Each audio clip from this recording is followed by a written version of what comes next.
Hello everyone, welcome to my home.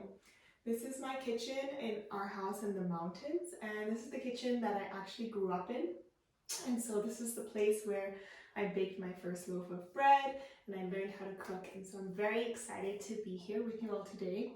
We're going to be making a very special recipe, and this is a gluten-free buckwheat bread recipe, which is a really cool, way to incorporate bread into your diet without having the negative side effects of gluten. And so let's get started. I'm just sipping on a nice cool bottle of mango berry kombucha here, which is super sweet and super fizzy, and I just love it. So this recipe is a recipe that I created, and we're using 3 different flours. We're using buckwheat flour, and I actually get my buckwheat from this company called SOS Organics, and I love it because it's from the Himalayas. So here where we are, it's a local product. And then I use cassava flour, and cassava is a root. It's a root that grows in Kerala, and it's great because it has a lot of resistant starch in it, and so it's very good for your gut and doesn't cause a lot of the negative side effects of starchy, carby foods. And then we use arrowroot powder or arrowroot flour as well.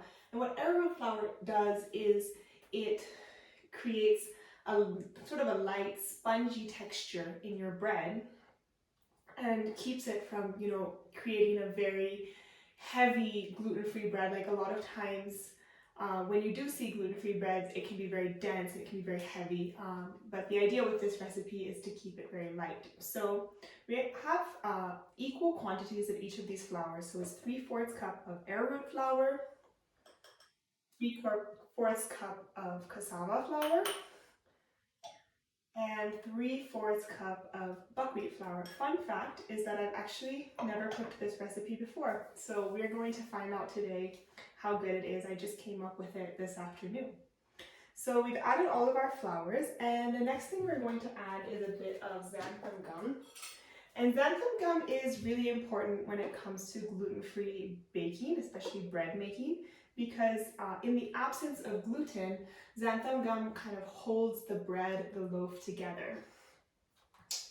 The next thing that we have is 1/4 cup of Psyllium Husk, and this again helps kind of bind your bread together, and it also is a really good source of fiber. So Psyllium Husk is one of those things that can really help with constipation and other issues like that, and so it's very helpful to have in your diet on a regular basis. We're going to add a little baking powder, 1 teaspoon of baking powder, and then we're going to add about 2.5 tablespoons of yeast. This is a packet of yeast for 1 loaf of bread, so we're just going to add this whole packet. We do add a little bit of sugar in this recipe. If you're really averse to having sugar, then you can also use honey, although the sugar is primarily for the yeast to consume. The yeast consumes the sugar while the bread is rising and then turns it into CO2, which kind of causes your bread to puff up. And so the sugar is for the yeast, it's not for you. Then we're going to add 1 teaspoon of salt. I like to use this Himalayan pink salt because it has a lot of minerals and nutrients in it that are not present in sort of your normal white table salt. So what we do now is we're going to mix all of our dry ingredients together. So we're just going to sort of, whoops, I spilled some out of the bowl, but we're just going to mix them up really nicely here so that they're well mixed. And then we're just going to put our wet ingredients right into the same mixture. So we add I'm using ghee, but we're adding 1/3 cup of ghee. But if you don't want to have ghee, you can use oil, or if you prefer butter, you can also use butter. I am lactose intolerant, and so I don't usually eat a lot of dairy, but ghee is one form of dairy which I do eat, because when in the process of making ghee, the lactose and the protein from the milk is actually removed from the ghee, and so it's a lactose-free source of dairy. And so I find that my body, even though I'm lactose intolerant, can still tolerate ghee fairly well. The next thing we're going to add is 1 tablespoon of apple cider vinegar. This again just sort of helps the bread puff up and rise because we have added some baking powder in it as well. So here we're going to add, I have 2.5 cups of warm water. I'm going to add that to our flour and our ghee mixture. And then we are going to add 2 eggs.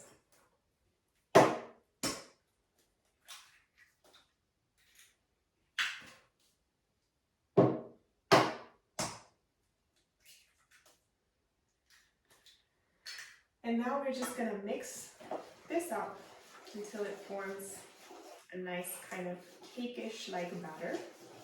I'm just using a spoon, nothing fancy here.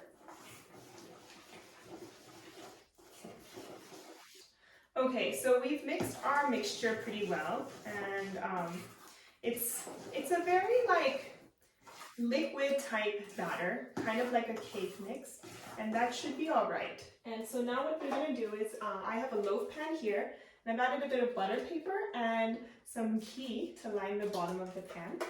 And I'm just going to take my batter and I'm going to pour it all into this pan.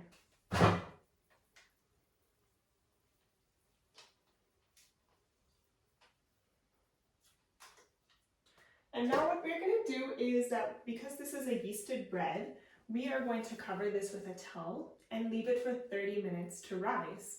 And so I'm going to cover it with a towel, and then I'm going to actually take this into the sunroom because that's a nice warm place for bread to rise. And in the meantime, I'm going to sip on my mango berry kombucha.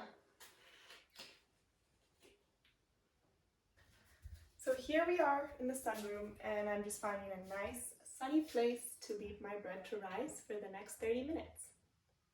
Came in halfway through the rise and found somebody who is very excited about our upcoming loaf of gluten-free bread. All right, so here we are. Our bread has been rising for 30 minutes, and I've also preheated our oven at 175 degrees Celsius. And so now we're just gonna pop our bread in the oven, and we are going to leave it there for 45 minutes. I like to put my bread on the topmost shelf in the oven, and then I only keep the bottom coil on when I'm making bread. All right, so here we are with our loaf of buckwheat bread. We've taken it out of the oven and I let it sit for about 15 minutes. And now we're gonna cut it open and we're gonna see how it tastes. So I'm just gonna cut this end piece off here. And it's very soft and it has a really nice texture. So it's, you know, it's got a nice sort of springiness inside. It doesn't feel very heavy. It feels, you know, very light and spongy, which is exactly what we're looking for in a nice buckwheat gluten-free bread. So I'm gonna give this a taste and I'll let you know how it tastes.